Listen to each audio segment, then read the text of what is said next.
What's up, people, and welcome back to Philosophy 101, the series where I actually put my undergrad and master's degrees to good use to help you guys understand some cool philosophical concepts. Speaking of master's degrees, I actually have my master's graduation next week, so I'm actually pretty excited for that. I didn't think I would be because it's in December, I've already had one, and it's very cold, but I'm actually kind of excited. And today's episode is pretty cool, considering I have my graduation next week, because we're actually going to be covering the first paradoxical thought experiment that I learned at university, the ship of Theseus. It was the topic of my very first essay, one of my first lectures, and it's really stuck with me since all the way back in 2021 when I first learned about it. And also shout out to Dave from my YouTube comments who mentioned this back in episode 3. And episode 3 is important here because this thought experiment is a part of metaphysics, because it asks you questions about identity and change, and the thought experiment tries to stimulate your ideas or what your intuitive responses would be to those two things. So if you haven't seen episode 3, maybe quickly go back and watch that so you have an idea of what metaphysics is, so this kind of makes a little bit more sense. Anyway, the ship of Theseus is a thought experiment that is concerned with what constitutes identity. They ask whether a ship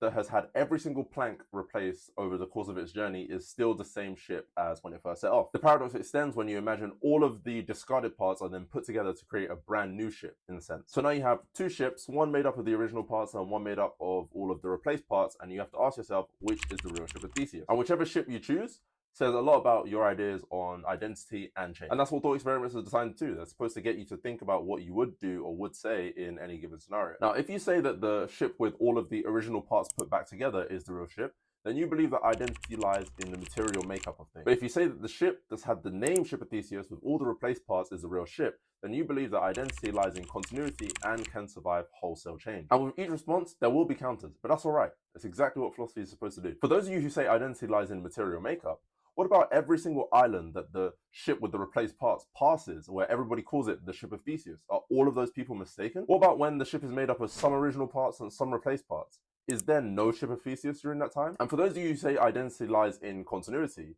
what about the ship with literally every single part from the original Ship of Theseus?